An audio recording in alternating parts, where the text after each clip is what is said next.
The great white shark attacks again in Jaws the Revenge, the fourth movie, just when you thought it was safe to go back in the theater. And I'm Roger Ebert of the Chicago Sun-Times.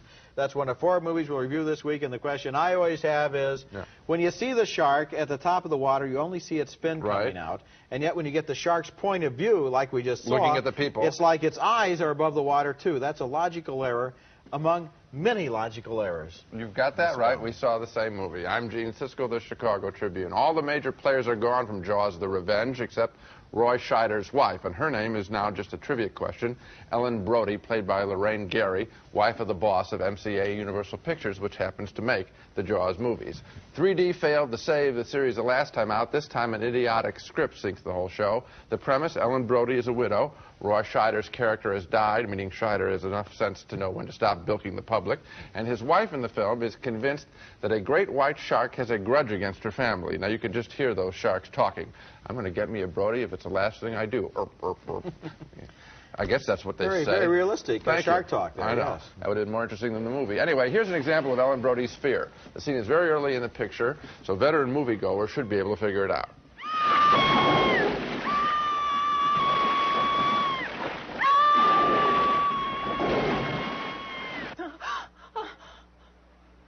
Like they say on Saturday Night Live, I hate when that happens. A dream sequence.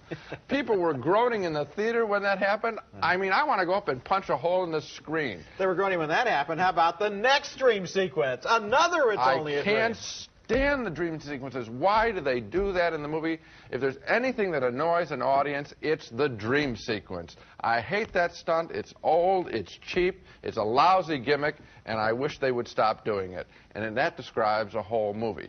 You want to probably see what the shark looks like. They show more of it this time, and by showing more of it, actually, at the end, it sort of looks fake. As for the final confrontation, Michael Caine plays a pilot who joins Ellen Brody and one of her sons, the other's dead, and one of his friends in trying to drive the shark crazy by first making it swallow an electronic beeper box. Death by noise. Ellen, try to start the engine.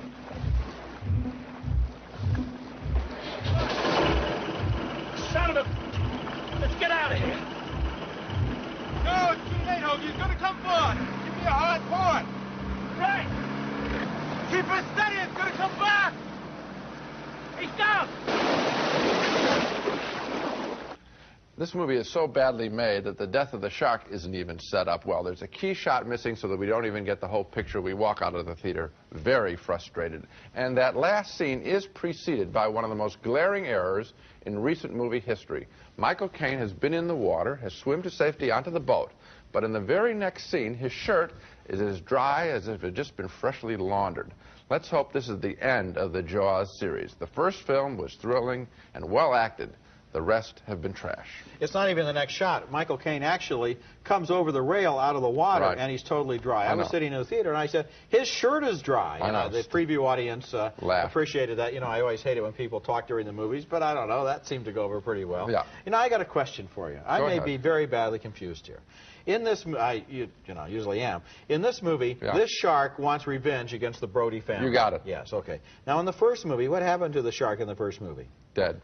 Blown to pieces, right? Yeah. What happened to the shark in the second movie? I know, dead. Yeah, right. What happened to the shark in the third movie? They all die. They all die. So in that case, their family. What shark is this? A friend of the other shark. Is this like a cousin, a nephew? You got it. A next-door neighbor? And you know what's so great? What? You see, by having this gimmick, that means that even though this one dies, she still was going to stay living in that stupid town instead of moving into the Middle West where she should be, away from sharks.